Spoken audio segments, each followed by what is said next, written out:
हर हर महादेव बच्चों। आशा करता हूँ आप सभी लोग ठीक होंगे। एंड जो आज का हमारा टॉपिक रहेगा वो fourth and law of motion chapter 9 से रिलेटेड है।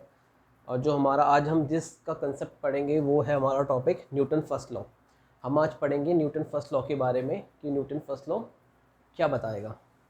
ठीक है, तो हम क्या बताता है वो, जैसे आपने देखा होगा इससे पहले जो मैंने दो लेक्चर लिए हैं, मास एंड वेट और दूसरा है आपका इनर्शिया।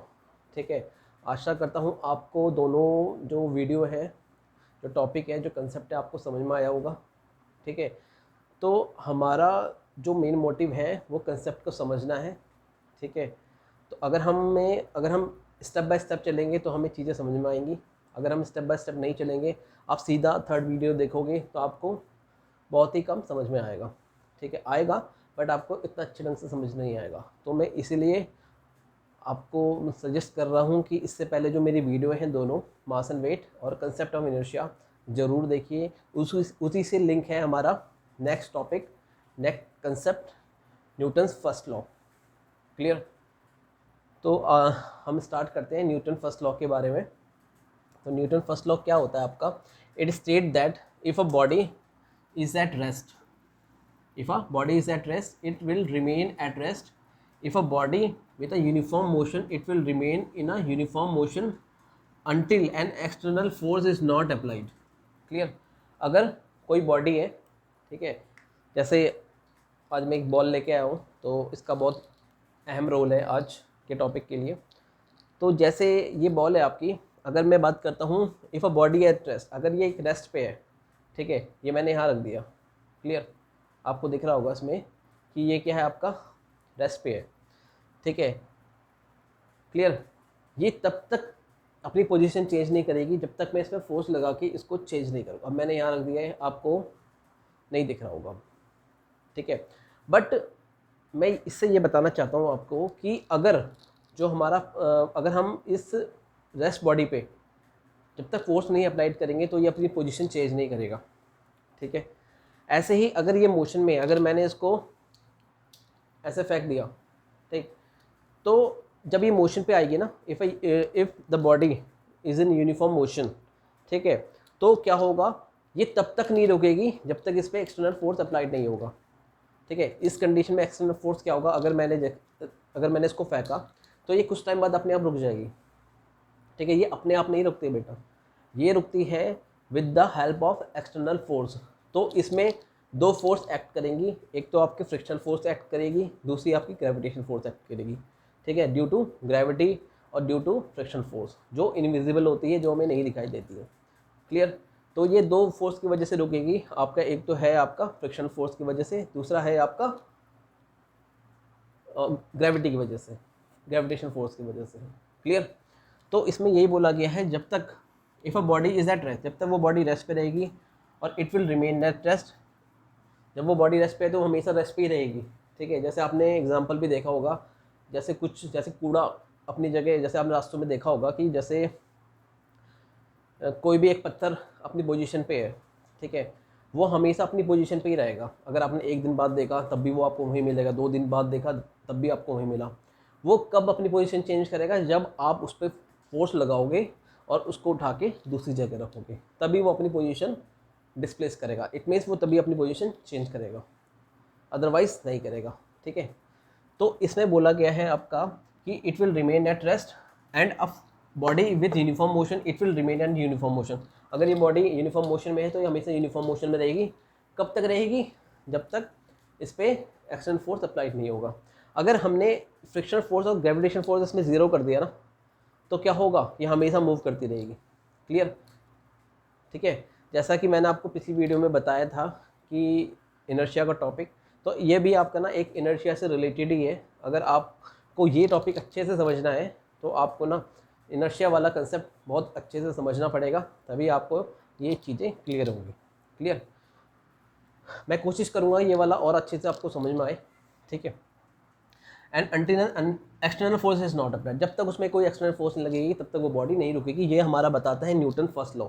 ये न्यूटन सर ने जो हमारा फर्स्ट लॉ स्टेट किया था वो ये बताया था, जब तक ये बॉडी रेस्ट पे है वो रेस्ट पे रहेगी, जब तक बॉडी मोशन में है वो मोशन में ही रहेगी। कब तक रहेगी? जब तक उस पर कोई एक्सटर्नल फोर्स अप्लाइड नहीं होगा, ठीक है, तब तक वो क्या रहेगी, अपना सेम स्टेट पे रहेगी, या रेस्ट पे है तो रेस्ट पे रहेगी, मोशन में है तो मोशन में रहेगी। क्लियर? अब हम पढ़ेंगे कि इफ़ अ नेट फोर्स, ये आपको मतलब इसको इस तरीके से भी ड्राइव कर सकते हैं। ये तो हमारा फर्स्ट स्टेटमेंट हो गया। अब इसको ये ऐसे भी लिख सकते हो, if a net force acting on a body then the velocity of a body can not change and body can not accelerate. इसका मतलब क्या है आपका, कि अगर जो आपका नेट फोर्स है, यहाँ पर एक वर्ड आता है नेट फोर्स, ये बहुत इंपॉर्टेंट है। एक होता है फोर्स, एक होता है नेट फोर्स, ठीक है। नेट फोर्स और फोर्स